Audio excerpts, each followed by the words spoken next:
You can't just have a goal and just that's it. Oh, I got the goal and yeah, I'm gonna make $20,000 this month, and you just have a goal. You actually have to write down a plan. Those plans needs to be executed. You can't execute anything that you can't measure. You can't measure it if you don't have anything written down.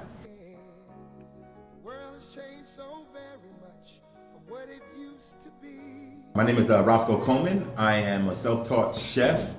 My business is RMT Buffet Catering here at 1379 Springfield Avenue. You can find us on Google. You can Google Chef Roscoe. That's CHEFROSCOE.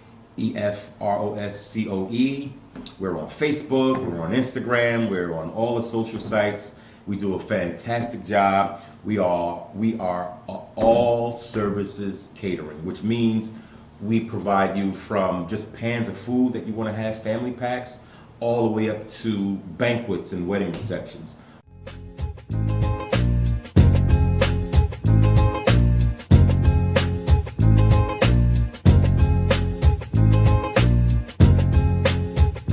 Journaling is something that can provide some type of insight on a person or your ancestor.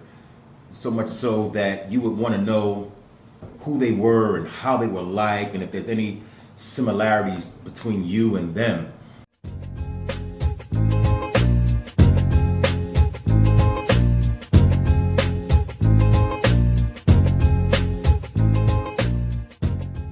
My dad died really, really young. He was 34 years old. He wasn't traditionally schooled. He had to leave school from an early age to help on the farms.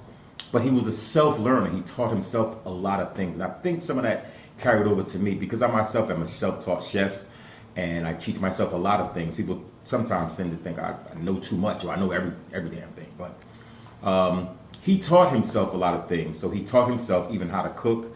He taught himself how to be a dad, be a father. He was a great father. But we didn't know what he was like growing up unless somebody would have told us.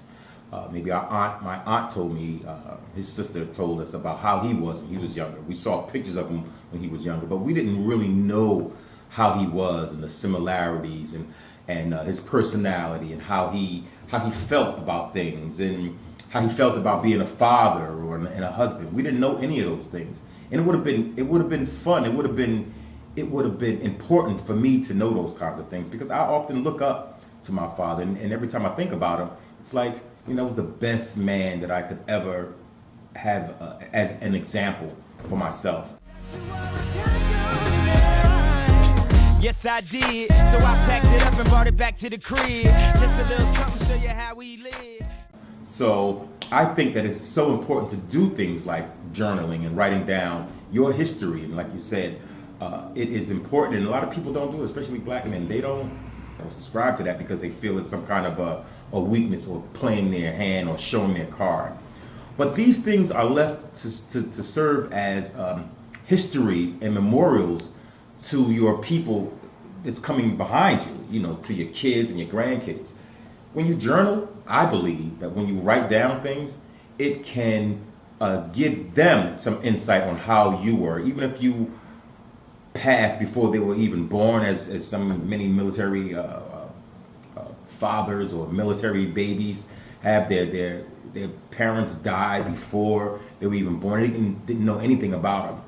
So I think that journaling can also teach those kids that don't have their father around, perhaps maybe due to jail, which is a realism, or perhaps they died, or perhaps they left. They don't know who he was or how he was, or am I anything like him? They don't know any of those things.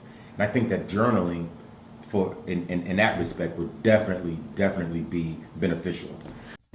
Stand up, here he comes. Tell me what it takes to be number one. Tell me what it takes to be number one. This is the story of a champion. Runners in the mark, and they pop the gun. Stand up, here he comes. Tell me what it takes to be number one. Tell me what it takes to be number one. Did you realize that you were a champion?